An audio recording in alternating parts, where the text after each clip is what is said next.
Si tu as déjà connu cette situation qui pourrait te faire penser que ton chat a pissé dans ta caisse, sois le bienvenu dans cette vidéo consacrée au remplacement du radiateur de chauffage de nos Seat Exeo ou autres Audi A4. Effectivement, il se pourrait que cette fuite urinaire ne soit pas la faute de ton animal de compagnie préféré, mais bien celle de ton radiateur de chauffage qui prend ses aises sur ta moquette. Alors voyons ensemble comment résoudre ce petit désagrément juste après le générique.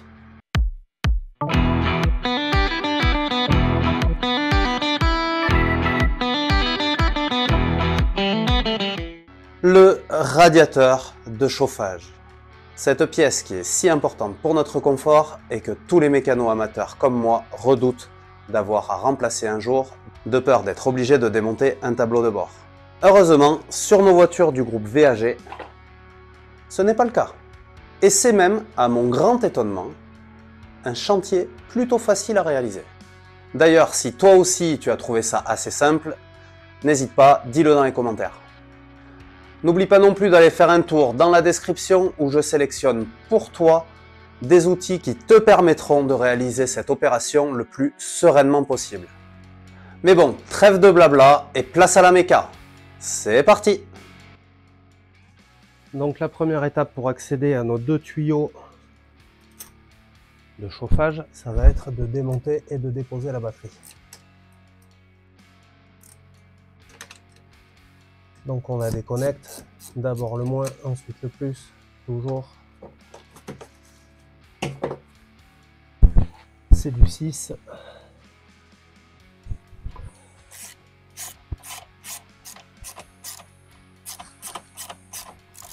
N'oubliez pas le lien des outils, je vous le mets dans la description, notamment cette boîte à cliquer qui est hyper pratique.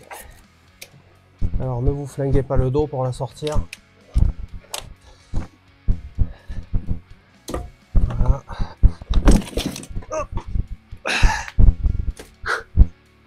Parce qu'elle est lourde. Alors ensuite, ça va se passer ici. On va défaire cette petite housse de protection thermique. Et là, on a nos deux tuyaux, arrivée et retour d'eau. Je vais en déconnecter un. Je vais envoyer de l'air comprimé dedans pour faire ressortir le liquide par le tuyau du bas. Comme ça, ça va me vider mon radiateur de chauffage et ça va éviter de le vider dans l'habitacle de la voiture. Il n'en restera que peu dedans, peu de liquide de refroidissement dedans et ça sera pas mal. Donc je reprends ma fameuse pince magique dont je suis hyper content.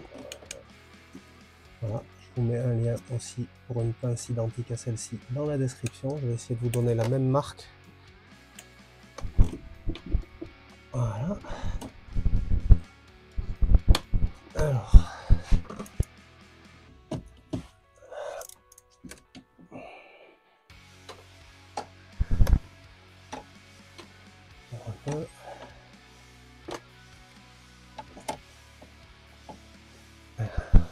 Ensuite, on se met paire de pinces. Comme toujours pour les durites. On la fait légèrement pivoter. Voilà, j'ai fini par, en la faisant tourner comme ça, la décoller. Je peux aussi retirer mon collier un petit peu plus loin. Et voilà. Maintenant, j'ai plus qu'à souffler dans cette durite. Je charge le compresseur et on y va. Alors allons-y. Là, je mets en place ma soufflette. Je mets un chiffon autour pour que l'air ne s'échappe pas par là. Et on y va. Et on entend bien des bulles remonter, donc c'est que ça fonctionne. Allez, on va passer à l'intérieur maintenant qu'on a essayé de le vider. Alors d'après ce que j'ai vu, le radiateur de chauffage se trouve au fond derrière la pédale d'accélérateur. Vous aurez reconnu où nous sommes, dans l'habitacle côté conducteur. Et le radiateur de chauffage se trouverait là-bas d'après ce que j'ai vu sur les Audi A4. Donc vous comprendrez qu'il va être compliqué de filmer et en même temps faire le boulot. Je vais essayer, mais je suis désolé s'il y a des problèmes de cadrage, si je me retrouve des fois devant l'objectif. Voilà, on va essayer de faire au mieux.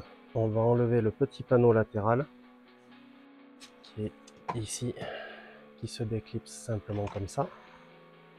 On l'enlève et ensuite on va enlever une vis ici et on a deux autres vis en dessous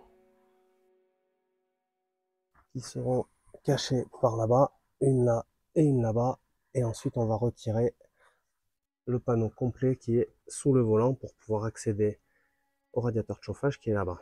Allez, j'enlève ça et je vous reprends. Beaucoup plus simple en fait, les vis elles sont juste là. Voilà, il y en a une là et la même de l'autre côté ici. Alors maintenant que j'ai enlevé les vis du bas, je vais pouvoir le tirer en arrière gentiment. Voilà, et en haut il est simplement clipsé. Ok, 3 clips même, 2 en bas, 1 en haut. En principe on devrait pouvoir tirer sur la fiche. Voilà, impeccable, c'est venu. Là. Alors après avoir enlevé le cache plastique, le but va être de sortir la pédale d'accélérateur. Donc on a 3 vis, une en bas et 2 en haut. Un P30 encore une fois. Voilà, j'ai eu celle du bas. Celle du haut, ça va être à tâtons. Et d'une.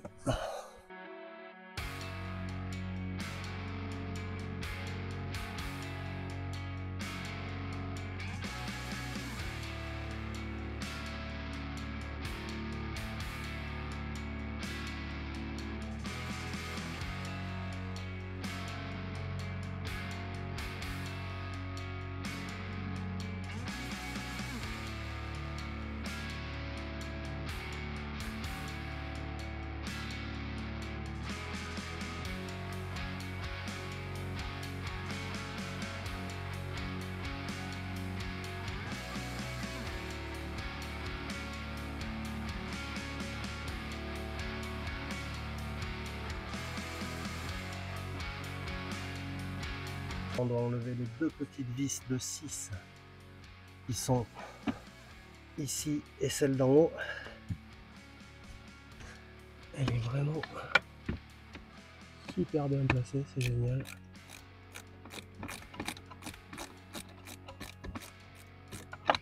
En plus on se coupe la main sur la ferraille de maintien du tableau de bord.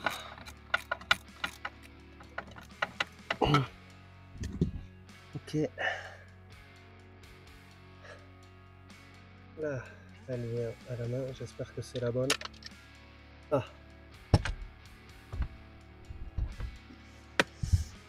Elle est tombée, on la retrouvera après. Là, et j'ai un câble qui est accroché en haut. Alors, la partie plastique que je retire. Voilà. Et là, qu'est-ce qu'on voit? Notre radiateur de chauffage. Alors la prochaine opération va consister à défaire ces deux colliers. Donc c'est de la clé Allen de 3. Voilà,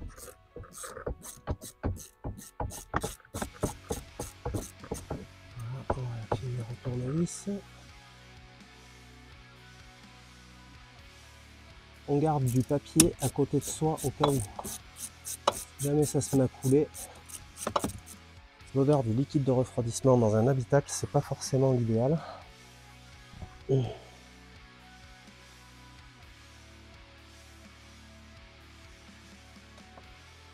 je vais la vis complète. Je vais essayer d'enlever le collier. Voilà. On va faire de la même manière en haut. Et voilà. J'ai des joints dedans qu'il ne faut pas que j'abîme. Alors, celui du haut a l'air de vouloir sortir.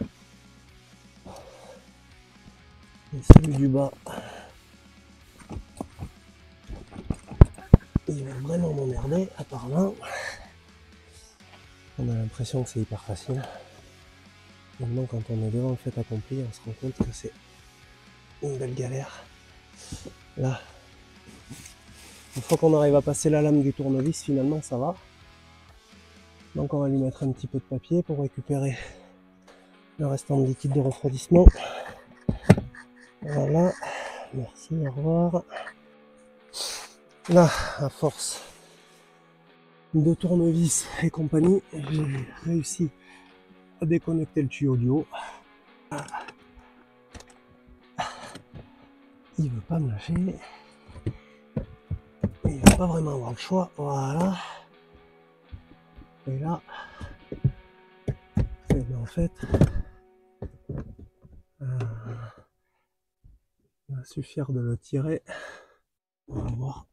Normalement, il sort comme ça. C'est ça que je comprends pas. Voilà. Il force, mais il sort. Voilà. Essaye de le ramener un peu vers l'arrière de la voiture. Et voilà, il est sorti. Alors on va rattaquer la pose. On va attaquer la repose surtout.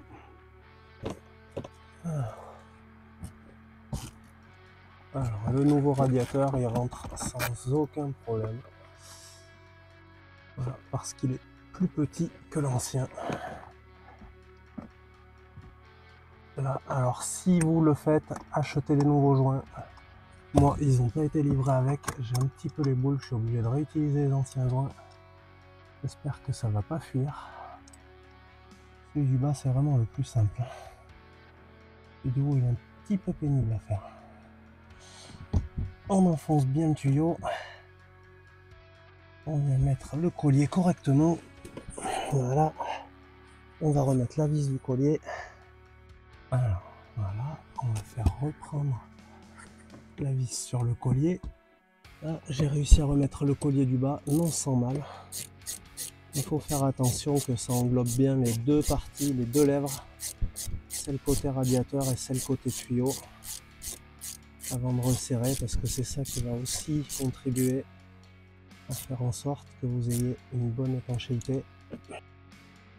Alors voilà ce que ça donne une fois remontés les deux tuyaux. Je comptais faire un test mais sans pédale d'accélérateur, j'ai peur qu'elle démarre pas la voiture. Ça me fout des défauts de partout, donc bon. On va se dire que ça va aller, et puis si jamais ça fuit, eh bien, il faudra que je rechange les joints, je commanderai 2 joints et je changerai les joints. Donc méfiez-vous quand vous achetez le radiateur qu'il y ait bien les 2 joints fournis avec. Allez, je remonte le cache plastique qui va devant, la pédale d'accélérateur et tout le tableau de bord. Je vous fais des petits time-lapse entre temps. Allez, c'est parti.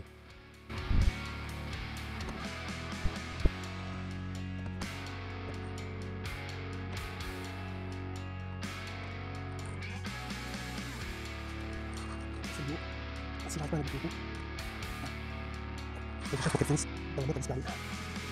C'est particulièrement pénible à chercher. Non, j'ai vu.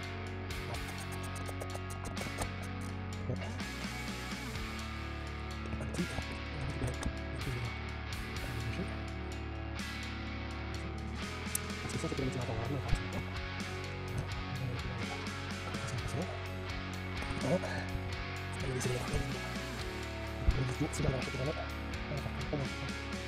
Donc après avoir bataillé près d'1 heure pour remettre la pédale d'accélérateur en place, on va remettre en place le bas du tableau de bord. Donc on reprend le câblage, la petite lampe. Je rappelle, hein, là on a un airbag, donc on fait ça avec la batterie débranchée depuis au moins 20 minutes. Moi elle est débranchée depuis hier soir, donc tout va bien. Là j'ai ma prise OBD à remettre en place dans le bon sens, tant qu'à faire. Je vous garantis que la pédale d'accélérateur à remettre, c'est un calvaire. Sérieusement, j'ai rarement fait un truc aussi pénible à faire. Voilà, on remet les vis.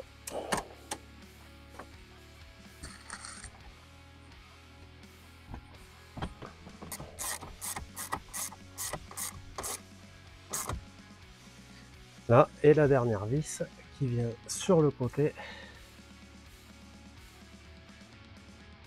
Dans la trappe, je vais vous la faire voir dans un instant. fait celle-ci. Enfin, on remet en place la plaque de côté.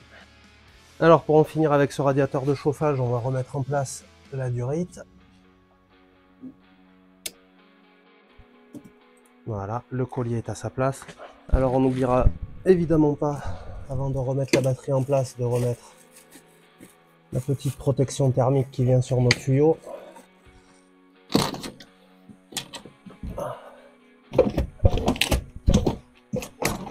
Là, elle y est. Alors on va remettre ça en eau. On va en mettre partout encore une fois. Oh, ça va. Voilà. Et on va pouvoir remettre le moteur en route.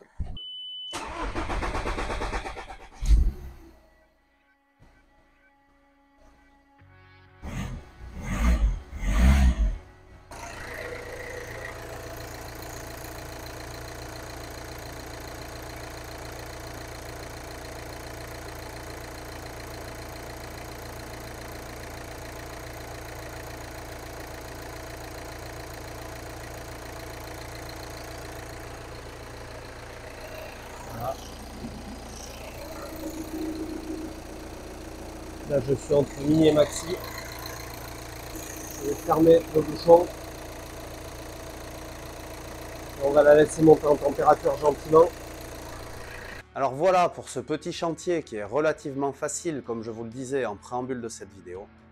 Il suffit d'être organisé, méticuleux et de s'armer de beaucoup de patience, ce qui n'est pas du tout mon fort.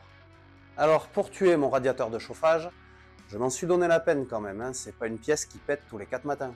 J'ai d'abord le circuit de chauffage qui s'est bouché, je pense, à cause du tartre. J'ai donc acheté un nettoyant pour circuit de liquide de refroidissement et avec ma soufflette et environ 8 barres de pression, voire plus, mais en tout cas trop c'est sûr, j'ai débouché mon radiateur de chauffage. Et là, vous me voyez venir, quand j'ai remis tout ça en eau, eh ben, la pression de ma soufflette avait percé mon radiateur. Donc, qu'est-ce que j'ai fait? Eh bien, j'ai acheté un produit stop fuite pour les circuits de liquide de refroidissement. Pas con le gars. Eh bien si, je suis un bel idiot, parce que le stop fuite, qu'est-ce qu'il a fait? Il a rebouché mon radiateur de chauffage.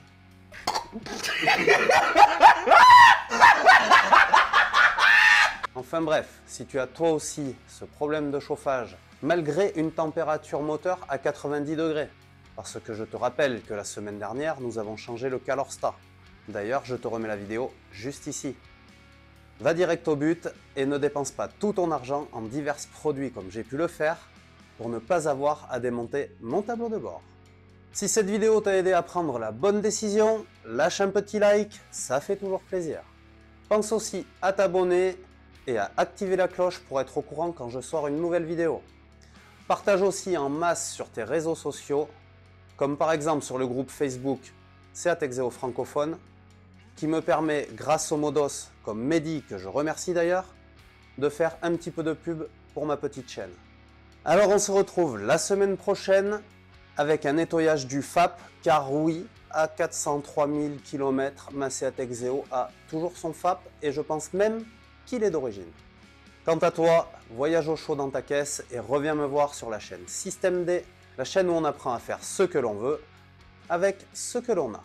Je vous dis à bientôt et adieu les démerdards!